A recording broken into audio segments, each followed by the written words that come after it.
Wonder how prevalent train murder is. Like real life train murder? Yeah, because it seems to come up.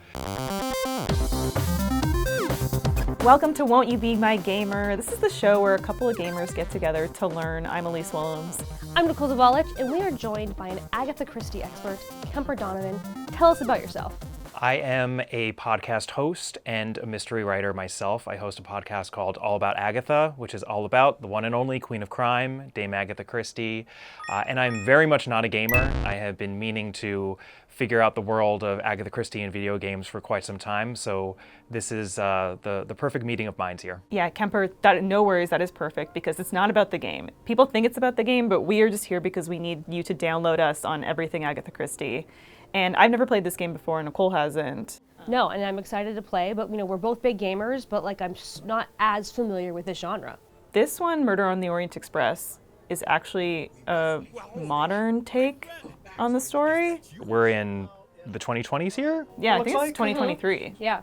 When does the actual Murder on the Orient Express take place? Murder on the Orient Express was published in 1934, and like most of Christie's novels, it too is contemporary, so it basically takes place in the 1930s. It looks like this game is starting right there at the Tokatlian Hotel in Istanbul, which is a real hotel, and it's actually a hotel that Agatha Christie stayed at, and that's why she set this book there, because she often used real-life settings that she knew very well. The book actually begins a little bit before Istanbul. It opens up on a train that is not the Orient Express, it's actually Misdirect. It's the Taurus Express, and the book starts in Syria, where Hercule Poirot has just been wrapping up a case, and of course he's the greatest detective in the world, so he gets on this train, and they go from Syria to Istanbul, and he's all set to spend a couple of days there and basically do a little bit of sightseeing when he gets a message that he has to go back home to London.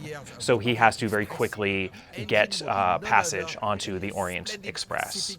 There she is, Poirot. The most celebrated train in history. Poirot, because he has to get on last minute, he actually has trouble getting on, which is unusual in the book because it's off-season, so it's very curious that every berth is basically taken, and he even has to take the place of someone else who just doesn't show up. It was built in France in 1922 by the Compagnie Batignolles-Châtillon. I mean, interestingly, the Orient Express had been around for 50 years by the time Agatha Christie was writing about it in 1934, so it was already kind of this grand, very much established thing. She had often wanted to ride on the Orient Express for years before she actually rode on it herself. But she, by the time she wrote Murder on the Orient Express, had been on it many, many, many times and had all sorts of interesting experiences on the train, actually. Wonder how prevalent train murder is. Like real life train murder? Because it seems to come up. This is often good that this is coming up sooner rather than later. I feel like the people who are mystery fans, and especially classic mystery fans, I'm an expert on fictional murder, but when it comes to real life murder, I'm probably about as clueless as one could be, because why do you like there's murder no so relation much? between the talk two. to us. When did this fascination with murder begin? Yeah, how do you know so much about murder? Well, and also, okay, let's just address the elephant in the room here too. This is not the first time that Agatha Christie wrote about a mystery on a train, right? This is true. So The Mystery of the Blue Train was a novel of hers which came out a couple of years before Murder on the Orient Express. It's actually her least favorite novel. She hated it. Wow. She thought it was terrible. So we're all critics. Man, I can relate to that self-hate. Yeah. But the Blue Train also is a real train. That's a train that sort of runs from, I believe, one end of France to another. Did she take it? Is that what inspired her to write about it? Oh yeah, she traveled around, she traveled a lot before she married her first husband, Archie Christie, but when she married her second husband, Max Mallowan, who was an archaeologist and who would go to the Middle East for digs, she traveled around with him a ton. And actually the first time that she went on the Orient Express was in 1928, so it was right after her first marriage had fallen apart and the divorce went through, and she went out to the Middle East and she stayed with the people who would 1 year later introduce her to her second husband, Max Mallowan. Oh. She didn't actually meet him on that first trip, but this was like a grand adventure that she did all on her own, and it's a big moment in her life. She talks about it in her autobiography. She could have either been sort of fearful and not taken a chance and receded into herself, which is a little bit of what happened to her when her first marriage was falling apart, or just be bold and Yeah. go for it. And, Buy the ticket. Yeah, and Take buy the that train. ticket. She had a lot of main character moments in her life. Yes. She had a lot of main character moments, but you know what happened on that first trip? She got really, really bad bed bugs. Oh, on a train? On the Orient Express, or it was at least, it could have been a different branch that was related to the Orient Express after the Orient Express ended in Istanbul. It's a little unclear, but her arm swelled so much that another traveler had to help her slit the sleeves of her dress so that her arms could balloon out of them. That's metal. Yeah. That's Yeah. metal, Agatha Christie. So just think about that as you're playing the game. And next time you're on a train. Yeah. Which I did think about because I did take a train across America a few months ago, and I considered bed bugs could be a thing because there are people coming from all over the place. Yep. Well, and the reason why apparently it was really bad is that the old school sort of woodwork in the train, which is very beautiful and carved and sort of ornate. It was like a buffet for them. It was the wood. No, she said they came out of they rose out of the woodwork and they feasted on her. And she was very prone to bed bugs, apparently. It's something that would recur on the Orient Express. That's not the only time it happened on the Orient Express also. So as far as I know, there are no bed bugs in this Yeah, video game. modern 2023 Orient Express, maybe bed bugs aren't a problem. I don't know, they're big in France right now, so. That's right. Yeah. That's right. Please, my friend, join me. I have taken the liberty of ordering you your lobster. Can we talk about what Poirot looks like for a second? yes, 'Cause that we is- need to. That is such Yeah, a huge let's thing. take it in. I mean, I feel like this must be influenced by Kenneth Branagh a little bit, actually. Yeah, and I want to know who is your Poirot? Like, what is your point of reference for Poirot? Okay, so big question, big question among the fandom, because you can go in a lot of different directions. I mean, Christie herself actually, over the course of the 33 Poirot full-length novels, and I'm not sure how many short stories, but 33 full-length novels, and many, many short stories. And, you know, she didn't describe him all in one story, but we get a good sense of him over time. He was 5'4". Okay. He had an Taller than egg-shaped me. head. Same. He had an egg-shaped head. He had glorious mustaches. So she didn't really describe them in detail, Same. but we know that they were big. They were big. And he had green eyes because his eyes would shine and glow even greener when he was getting close to the solution of a case. Same. I feel like this is no wonder I'm so connected to Hercule Poirot. And he had sort of, he was very fastidious with his clothing. Meticulous. Yes, meticulous. That's a good word for him. And, you know, I think most people would agree that David Suchet, who was Poirot in the Agatha Christie's Poirot series, which ran from 1989 to 2013, he adapted almost every single story that Christie wrote about Poirot, which is quite a feat because there are a lot of them, as we were just mentioning. I think he comes by far the closest to Christie's physicality of Poirot. This is a much sexier, manlier He's very Poirot. masculine. David Suchet is 100% my Poirot. Yeah. And this is a different take. He's a lovely, handsome man, but He's very angular, very bony, Yeah. very tall, very broad. A little bit like what Kenneth Branagh does. The thing is, I feel like at this point, Agatha Christie has been adapted every which way, and I'm just always happy when there's more Agatha Christie out in the world. So do it a different way. If this works better it feels to me a little like video game cliche that he has to be a very manly Yes. man. And I will is say, that like, like a thing? Absolutely. It's a video game, and we're playing as this Shoulders, character you know. traversing Yeah. the world. I mean, I could see him running along the top of the train at some point. Yep. Right, we're Daniel Craig. know. Without spoiling anything, this man that we're meeting right now in the dining car is very, very important to this Yes, story. I think right? they're going to have a cheekbone off. Yeah, right? wow. I mean, I could cut myself. Nicole, doesn't he look like classy Trevor from GTA 5? Absolutely classy Trevor. This is Mr. Ratchet, This is And that Mr. would be Ratchet. his name in GTA in quotation as well. marks. Yeah. He's just Ratchet. Yeah. Mr. Ratchet, that's my father's name. He's trying to hire Poirot at this point to sort of figure out what's happening because he's getting, at least in the book, he's getting threatening letters, and he feels like his life is in danger, and Poirot is not a fan. No, he's really suspicious of this man, right? He actually tells him in the book straight up, "I do not like your face." If you will forgive me for being personal, I do not like your face, Mr. Ratchet. I found my first collectible mustache, Ooh. so this is kind of a big deal for us. How did you get that? Like, what does that mean? Well, so I just wanted to explore the bathroom, so that's where I am. And I course. found a mustache in the bathroom, which happens. it does happen. You just picked up clippings. I just love to admire video game bathroom mirrors. Oh, look any at that, video yeah. game that goes the extra mile to put a mirror To do That's a mirror. fun. in a Yeah. reflection. Yeah. That it's worth noting. Because usually they'll be like scratched out. Yeah, but yeah, no, I'm impressed by that bathroom mirror. Yeah. That's all it takes, Yeah. really, Kemper, on this show. Easily impressed. Well, I just got a nightcap, so if we're Oh, we're gonna- man, yeah, I we totally have our Agatha Christie word bubble. Our bingo. Okay, we've missed a lot of these. Well, should we've definitely missed a catch up few, here. but we definitely just hit nightcap because I can see it right Okay, there. so we got Book also. we got nightcap. We Okay, got Book. You mentioned that he starts this story on a different train than the Orient Express, which The I Taurus think, Express, I yeah. think that counts as a misdirect. Yeah, sure. Okay. Okay, controversial opinions. No pearls yet. No nursery rhymes. It's gonna get to closed circle. Yes, it is. Yeah. Not quite yet, though. At first, I was going to be like, is one of your phones ringing? But I think it's his.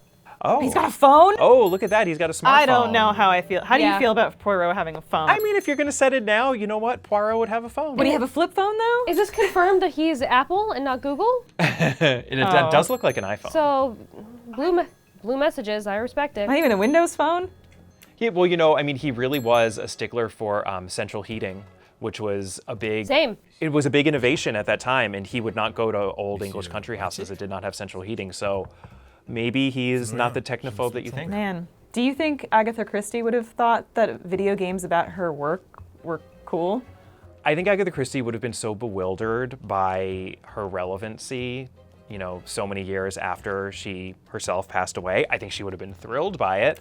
I know her estate is thrilled by it. I think that she would not have known what to make of it, but ultimately would have been very flattered by it and I think gratified by it. I also think she was a person who sometimes people get the sense, especially if they've only watched Agatha Christie adaptations and not read her books, that she didn't actually set any of her stories in like the real world, but her books are incredibly contemporary, and she was very much up on everything that was happening in her own world. She was a very engaged, active sort of a person. So I think she would have tried out a video game by now if she were living in the world. I really do. I think she would have probably ambled into her grandson or great-grandson's, you know, bedroom and said, "What are you playing?" And, you know, picked up a, you know, She would have gone ham on Fortnite.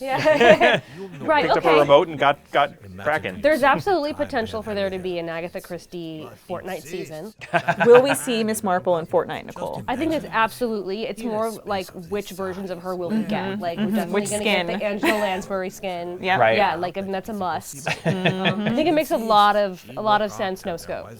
Oh yeah, yeah, yeah. I want to talk more about how we can integrate and pitch Agatha Christie in Fortnite. Yeah. But we're at a very pivotal point Yes. in the story here. So the train has Oh. stopped, right? Yep, the train that has run into a snowdrift. Oh, and exactly where it is in the book too, between Vinkovci and Brod in Yugoslavia. Oh, yeah. At Yeah. the time. Which is now Croatia. Croatia. It's now a part of Croatia. And so this actually is something that kind of sort of happened to Agatha Christie on one of her many trips on the Orient Express. She, at one point, there's this really amusing long letter that she wrote to her second husband, Max Mallowan, that gets reproduced in her first official biography by Janet Morgan that came out in the mid-'80s. And it's really, really funny. And she talks about what a mess it was and how the track got rained out and they were delayed for days. And then there was also a snowstorm.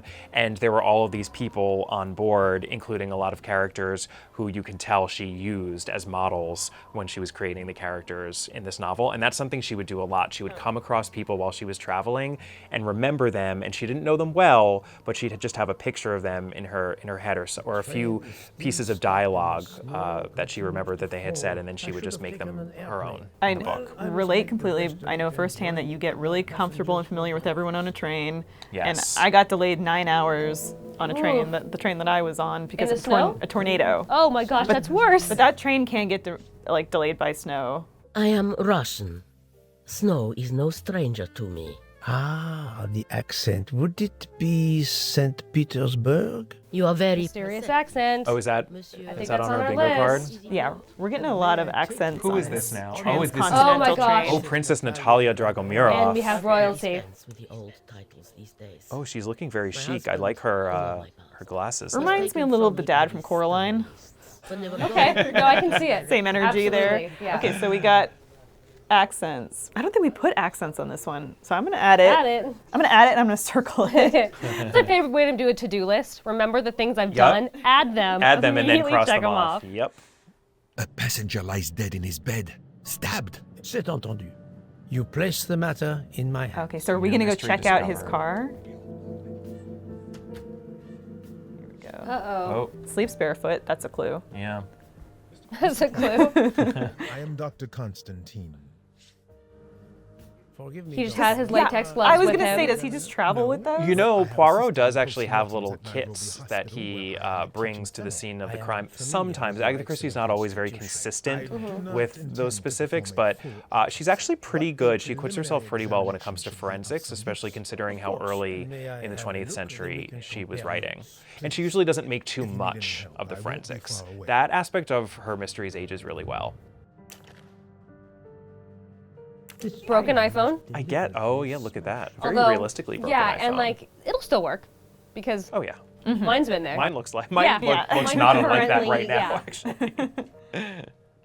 Is it? Can you see the time or anything on the iPhone? Because there's a whole thing in the book about a watch being smashed Oh, onto a that's certain right. time. Oh yeah, no, it It doesn't would be look interesting like. if they tried to do that with an iPhone. That would but be Doesn't look like we can see cool. the time in no. any way. And he does have, so he has a If- gun underneath his pillow, if which you- is also in the If you book. press A, you can't interact with it? If it only if it circles. Gotcha. Yeah. As you see, the victim has been stabbed many times. Several alone would have been fatal. Okay, so overkill. Overkill. Oh, maybe we can check his watch. Oh yeah, there we go. And like this, the stabbings are important. We don't know Yes. this just yet, but Well, I'm curious, are we going to learn that he's been stabbed 12 times? Yeah, I mean, it does look like. 11, 12, Yeah. right? Yeah. Yeah. I know this is set in 2023. But so far, what is your read on this adaptation? I mean, this is such a different experience, honestly. I mean, I do talk a lot on the podcast about the nature of adaptation because I think adapting a novel into a play is so different from adapting a novel into a film, for example. And part of that is because of narrative control, because it's sort of like in a film, I think is actually much more similar to a novel in that you do have narrative control. The camera can sort of do a lot of what a narrator can do on the page. Oh, And whereas a play has none, because you're just sort of watching a story. And I think that what's interesting about a video game is that there's narrative control, but it's you. Like Oh. you're the one who has it. and that is such a big thing with a video game versus a movie. Like a director Yeah. can direct your viewpoint, but in a video game, the game designer has to make it in such a way where they have to make it so you will look at those stab wounds Yeah. and you will look at that watch and take notice. Like it's really difficult to It's like know. they're trying to. I have to imagine that for when you're adapting a murder mystery like this, you're trying to create a scene so that you're encouraging the person playing to look at certain things, but you also want to create alternatives, right? Oh, yeah. Otherwise, it won't be interesting. So it's really tricky. Yeah. Like I'm actually, impressed with the attempt. Yeah. Like it's just as I'm looking at this happening, I'm realizing how challenging it really is. I think to satisfyingly adapt a murder mystery for a video game into a video game. What do we think the password Is it written on the wall somewhere? Because that's what we know from video games. 1111. Yeah, that's right. Usually the code for a safe is on a wall. If Resident Evil has taught us anything. I bet you it's here somewhere. Is it? I mean, it's got to be in his phone. Yeah. It would be. Okay. Someone else washed his clothes. Yeah, worth we noting. haven't Ooh. 1,000 flowers. 10 flowers. Well, we had 4 numbers. Wait. Well, I think it wants us to do some math here, maybe. Oh, I'm no, not gonna- 1,000 flowers. She picked 10 flowers to make a bouquet. So she picked 10. So There were twice as many, 20. Well, we need 4 numbers. there were twice the bouquet turned into a butterfly, the flowers on the ground. Well, so there were 990 on the ground, and then there were twice as many as 990? You know, But there. I didn't come here for the math. We're just gamers, Kemper. Yeah. You're the expert. You're the expert. Was there something else there, or just? I mean, would it be 1980 then? We could try. All right, let's see. What do we think it was? 1980? 198. The year he was born. Wow. The year this Poirot was born? Okay. Start with the cash. Bunch of G's here. Okay. Because Surprising. Ratchet was he's an American. Yes. Yes. Okay. And no one likes him. Everyone gets a bad feeling from him. And if Ratchet ends up being an assumed name, which, maybe it will, would you choose that name? Ratchet? It's got a certain connotation, right, Right. Nicole? Yeah, I I mean- wouldn't have chosen it, and Yeah. if it were a nickname given to me, they were not fond of me. Yeah, he might as well have been like, I'm Tom Murderer, Okay, so we got to the murder of Mr. Ratchet. Yes. Now we just need to solve it. That's all we got to do. I think we have a lot of investigating yet to come.